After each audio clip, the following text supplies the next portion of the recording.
Somdana thoibi pabong ngasidi walking chatluge chawbana chatluzona adudi yamna phaba wani thoibi na ipa SP ni haibase amukda utke araiba scott reise puduna chatke pabong chawbana chatlu kaino icha ithantani soiba ya pote thoibi huisen hauna khongi leiramba security loina chensilai chawbana nachan nupi se walking chatke hairine nakhoiga khara chatminaro thoibi gari thaudoro o gypsy do haiduna security amada haiki chawbana kai noibema walking chatpabu gypsy hairisbo thoibi gari puthora une haiduna makhata sile hairiba kakto tade gari thaudora I gari mamangda phanchong khatle khongrai chanduna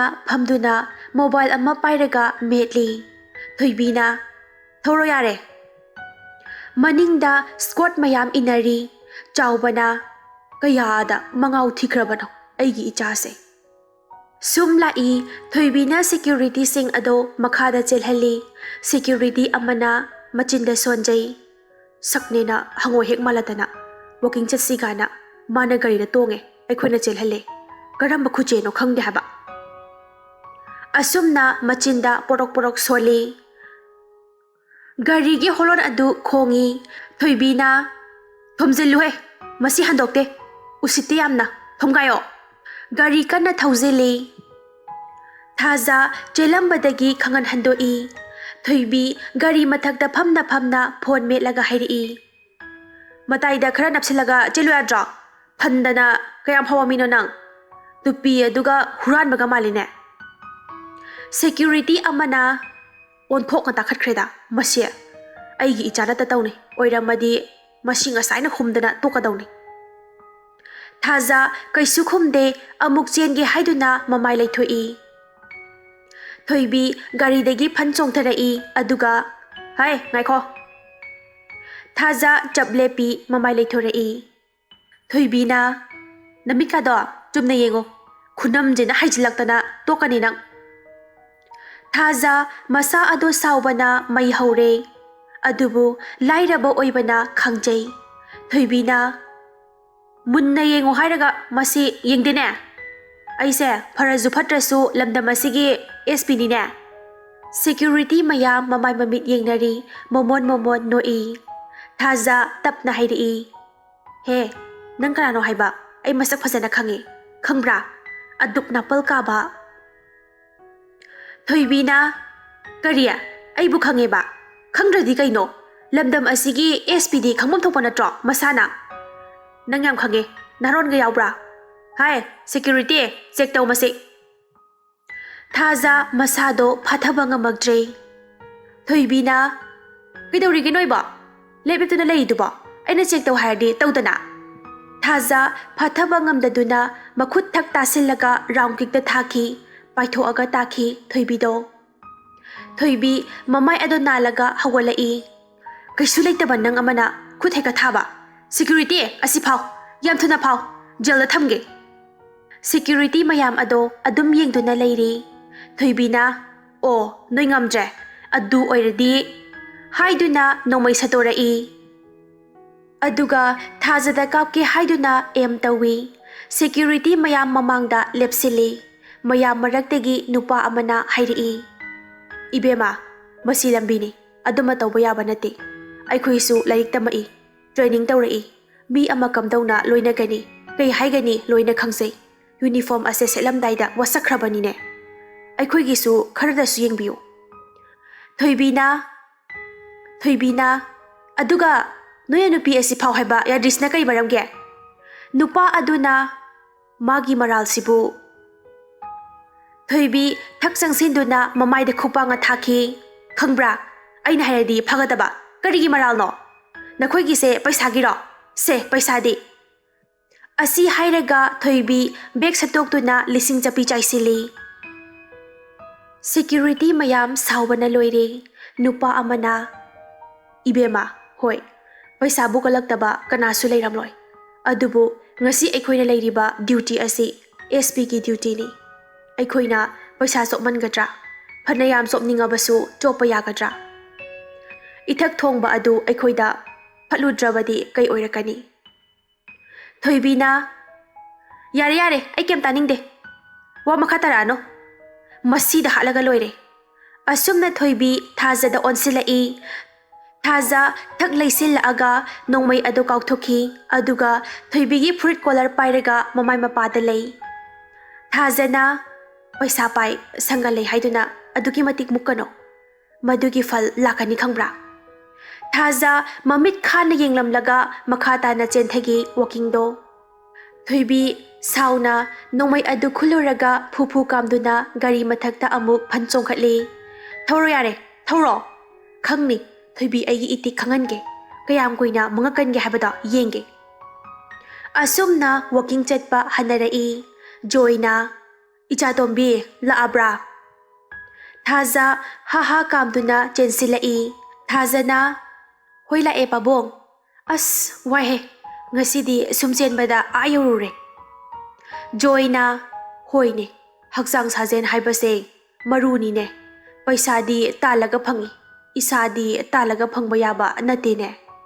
thajana hoi pabong chumme pabung hoibu breakfast ka saraba joina chare ngasi budi haukhre laijana sembiye ngasi di thajana o hauramani adudi मादी याम हैबने चा इंसांग थोंबा अदुगुंबदो पाबों लाइजा कुमथरकपदा ताहौरदुना साउना चंगाअगा हयेंदै नंग लोइ तौजरो खंग यारे थाजना कइनो walking हलकपसिदा आइगी इतासे याम साविदा ममाइदा CE थाजा लाइजना यारे अमदा सिकपिरकनो अइना थबक खरा तौरुबगे ngangbana tro kunhunduna थाजना कइनो लाइजा नंग हाइदुबो ngasi phawba aina nangonda kai haikrage joina laija thajana nang phai haina haibani ne nangna aduk sauriduna karigino laija kaisu tawdi hairam laga kakhatki magi kada thaja laija bu yengduna leija hawi karigino mana asuk sauri basina ngasai ayukti kaisu tahudabani joina hairei kari amuk kanana kari amuk haijilaba jano mangoda school nungaina chatminaga tawba numit sida thajana ngahak sum sauri uramnida ai amukta themukhige pabong joina ho ho thembiru ro khara asumna thaja laijagi manakta kakhi somdana thoibi hoi scott mayam duga imungda changai thoibi sauna changa aga sumanga thariba chakriduda phamthei security mayamdi magi mathau tawnakhre chaubana kaidawra ngaside aigi ichasi walking chatki haksang nungaina laktauga male aduga rabon hek malaga laisna thoibi thak hawgalaga chakrido kawki chaubana hai kaidawra nanga tawriba sina thoibigi mama purnima su thoklai aduga hai kaidawra asuk sauriba sina karigino ichana thoibi kapthorai chauba machabu nungsina yengzai aduga kaidawra aigi ichana asuk thawai nungaitriba sina kanana kai haira abage babada hayu thoibina ima ai sininge kakwaptuna hairei purnima na hai kai wangang sangang no na nangang liba duba jumthek imung degi thoklai aduga icha tombi kaidawre habano thoibina ima nangse nupa ani gi nupi natra purnima na kaino he masina ngang liba sibo mita ni kaidawrage thoibina amana special contractor aduga amana lamdamasigi SP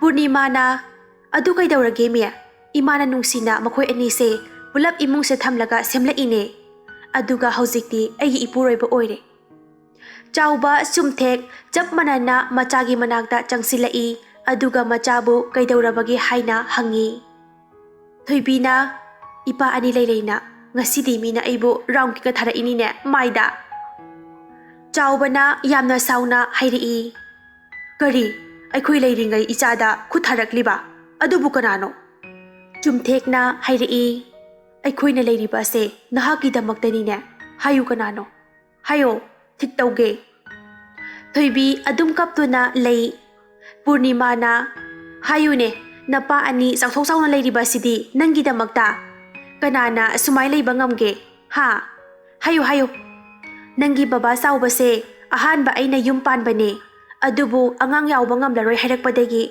aikoi ani tanaraga understanding leinaraga nangi baba sumthekse amuk yum sida thamlibanine napa oina aduga nangbu yoklibanine thada leirakpa natene nangse hayo misak adu kanano thoibina hairei mahak atei kana sunate hauzik ayakana khangnaramba mairabagi yumda leiba minai gumbane chaubana hairei mafamdu hayo ibema ai chatke chumtheksu makhata silai ai su chatkani hayo ibema thoibina mafam adu tai hai noi kaidauri ichana hairiba mafam asida chatkadawbani mapa ai iti khangange gari areiba ngai thodorau launa sauduna hairi gari mathang thodorei thoibina hairei baba ani amukta ngai khoba chauba satlepi kaidaurage chumtheksu kaidaurage haiduna leptuna lei thoibina ai hana mukta phuna batam gigeba aduga pulap chatlaga mana aigi maida round kinga thakribada adugi laman khumgigeba purnima machanupi de yengjei chumthekna gari mana ichagi mamaida round kick tharaiba phai ichabu hauze phuna batamba amuk thage loina phugayu aduga chaubana su phare adudi phuna bado hana hayu aduga phugayu ipa yenge thoibina adudi ai change asumna chauba purnima chumthek phaminari nakan da phamli chauba chumthek mayaidana purnima na phamli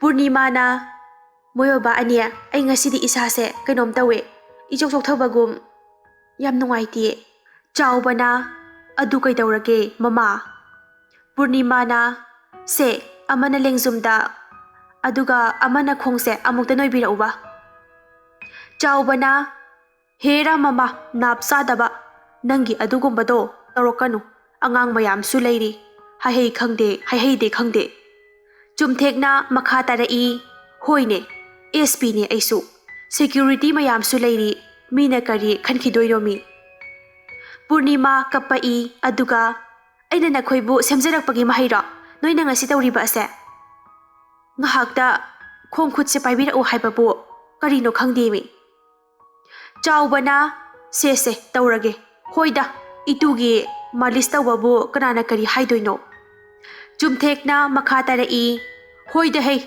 magi nupi malis tawbabu kaidawege sibu tawngada thabaklo security mayam tumina noknari makhoi ahumgi matau adu uraga security amana hairei SP ga chanaba yaba jat nate he matang swaisidadi mai nupigi mamangdadi security amana amuksu hairei adha amora phau sumaya tawramoi ngasidi SP amana sapon ole SP amana soking ole duni mayam walauna noi chauba chumthek purnima chap manana khana yinglei security singdo swai mangnaki thabak tawbadagi somdana thaza laizabukana kauri adubu laizadi sukhum khumbirakje laiza sut kapsari thazana kaidaurage ita hayo haibane nangba kaidaurage ba nana kapido laizana ita aise nungsibra thazana khumai nungsijadi kaino ai ita se yam nungsiye seba kapkanoba nungsina sikpiduna konsinjai laizadi thazagi mawongduda kaisu haiba ngamda kapchari hik launa thazana nang sum kapaga leiradoira school chalusi haidaine nangba loisilo laiza kapatoglai hoi chalurase ita ai nangi nafamdagi bora makhak mafamatam charakanda nijage pibiyu ko thazana kagi pidane pigani aigi itana hairakpa khudingda soidana pigani aina piba ngamlabadi joina makhadagi laurai thaza laiza Nakhoi school thengkhrani loisinarabo. Hostel duda leiba kharadi prok chaksari. Rosina bai aikhoini na khanba wakhansibu kamai tawdoino anisna namdana lawgradra. Indira na hairi lawgera lawragera aidi damaira babu isoni khanna lacharibane aidi leisini haisini macha leirasu. Roji su makhata na hairi. Rosina phai aisu hongloi aigi wakhalsu aisu leisingeba aidine haikiba wada honganba nupi nate. Makhoi ani mairabagi nungtigi wa khanari. Thaza laiza school loisin loiduna thoklai. Thazana babung aikhoi chacharukhige. Khurumjai laijesu hoini maini haidana khurumjai. Joina makhoi ani bu uraga phagi tawrai. Icha thazana masam thadoaga school dress ka set pasidi awat pa amatabu leite punglang heklangi. Aduga aigi icha laizana nupa da nupa nakhoi ani luhong thokpiragene. Tuminna leiramba laijesu noglai makhoi ahum nokminai. Mairabana aikhoisu noido khara yauzagedana.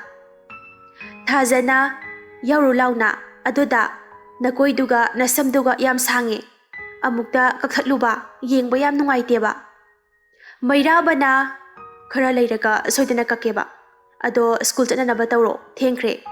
Laiza nokphet tawraduna mairabada da chalukhiye ko. Mairabana as laizagi minoksidi chaksai ko. Laiza mairabagi wahai tabada thamoi penjai. Thaza laiza chatpa hawi khongpham sahodabadagi thaza longna haitharai. Mairaba chensinduna ngai maningdagi. Mairabana namit pangose yare kaisu tawdre ko tuje aina ngaksare. Thaza khangau hogwali. Laiza makhoi anigi matau uraga prok chaksari thamoi khutum surari. Laizana matam thengle chalesira lao bai. Thazasu hoi bai. Asumna makhoi chatkre school. Mairaba makhoi anina chatkhiba adu yengduna leizari. Amu khanghauda mamittegi pirangsu lepa leitana sintharai. Joy machagi matau uraga nungaijade yengba ngamda imungda haugatuna changki sakridagi. Asumna matam sumsum hauki nungthilgi matamni. Pak amadani. Birana itaw noi saido laktaw mandreda. Mangalna bai kedongla oidoino mi SP amadi special contractor gi masanupini yengde yengo lakaniba. Birana lairaba nangnaga adu koiriba. Mangalna khumai lairabana inakhunba lawba yade haiba leite ko itaw. Ngahak ngai khiseba unaraga chalaseba. Birana asukoi na ngahenba phatte he. Migide nupi na ngai ni hai. Nangina nupa nangna oina ngairaba aduso pung ahum helaba. Mangalna mi FB da wari loirabane ko nungsinaba kuirabane. Birana FB da khangna boire naire he nangna. Mangalna ibungo nebi sabada isase laihau tawribani khangbra. Birana haha leikagi juar sanaba nangna nebi sariba noktaba ngamde idi. Mangalna amuk hairi yare taningde. Lae tu. Birana bai nongmai natro mana pairi sibo. Loire he itaw asibuna na koiriba ai chelhaurage. Mangalna kaisu tawrimi mi protection gi oiramni haiba. Nongmai eke adu pairaga mamanabi ahumga changlai mukhaiduna. Thoibina hai sanjoy. Birana ingangakna hairi kaino mamingsina. Mangalna ngakna khumai aisu khangde. Thoibigi mamanabi sonamna hairi kaino bai nangi saise mangal kawe haidaine nangna kauriduna kaino. Thoibina khumai hoine he nupa yamandana baram galoi chure. Sonam nang sidiko nongmai duga. Thoibina hai mangal lakpa kyam kuirage sauba yade ko. Mangalna nang nongmai duga kaigino. Thoibina hairi aikhoidina ipa VIP gi macha ngaktanina chekshindaba yadi protection gine bira mangal gi nakong mayada onsinduna mai sidi borina pizza da tauba mawong dunine bai masaksiga thoibi haiba oiramoy tharoi haiba oiramni thoibi taraduna kari haiba hojikida ha usitrio nangida aibu tharoi kaina ai sauningi ko thoibi ekero thak paikhatlaga mathakta onkhatlaga kapthoi pakta leiramba mi mayam loina chenakre khanghaudana yam sauna mi amana kaurai nakandagi thoibi mamit tapna pangthoraktuna yengthorai Jack nupi amaga koiminaraga leirami inaw ibunga lady killer kaidaura Jack na mafam sibo nomay kapam oina ururaba lady killer kana aina lady killer taradi nangna main killer tarine thoibi na aina kaida nupa hale Jack na aidi kaida nupi hale thoibi gi mama nabi sonamna thoibi da hairi yare bai nangsu jealous lao unani lakpa nupa na ngasaina khongrau takhalaga chenkre thoibi na hai nupi da penana batawbiyo kai no khara ai chalukhige Jack na leijahurage choso ngairamlani ai amo greta haurage mafamse asumna thoibi chatkre Jack ka lakminaba roti na Jack ta hairi lady killer kana haiduna kaigino da Jack na as icheni ba sumphagi tawrini aibu adugomba manbrane Jack tapna khumai roti na mandeda mi aigi dadi aigi thawaine da aibu thadokpiganu ko ai nang yaudana hingba ngamloiba Jack na ainasu asuga nungsiri sidi kaidawrake sida roti aibu thajadabro mamai ka tu sikpiri roti na thajaida thajabaduna bu natra dana haiba khuding aina yaduna talakli base Jack na aduneba matang aduda Jack ki phone amalai Jack phone duda yengi aduga akhoi ijanina kaidawraba jano ai wari sage ko Jack hagwatli khra lapthoi Jack na hello nupi amana kaino nang tawrise lakani na somda aina school changtegai ngai leire aduga hausi phau lakte sauna hairei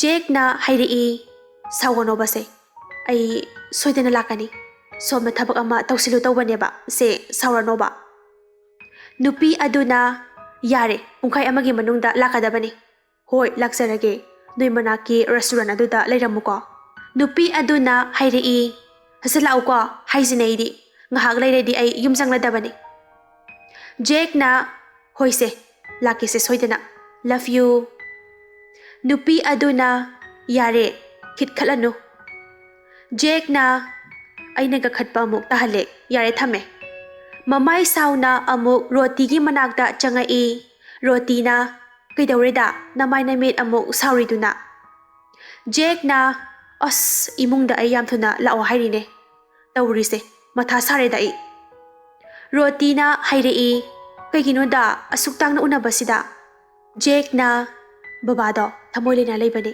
adugi wantharagtana tawri hai roti na adubudi paisa paiba mise loina leina lei haibani Jack kana laukhalai aduga tapna amuk asengwa roti khangprek khangi aduga tapna haiba kaidawge da Jack na sumphagi tawnida lao aigi ningba thungalo janaba tawrase kaubu kawine nangi phone kaigreduda aina ma leirakpane Jack na gari dagi phone ama lauthorai Jack na se pambrengo pamtraga ama mulaise roti na as da siti yam pame kaya pige Jack na ahongwa ponida 50k muktane roti na as asuktang basidi kaigi leirino da hayengwai aikhoi anigi ichada pahenana ba thamage ai pamureba nalaga thamage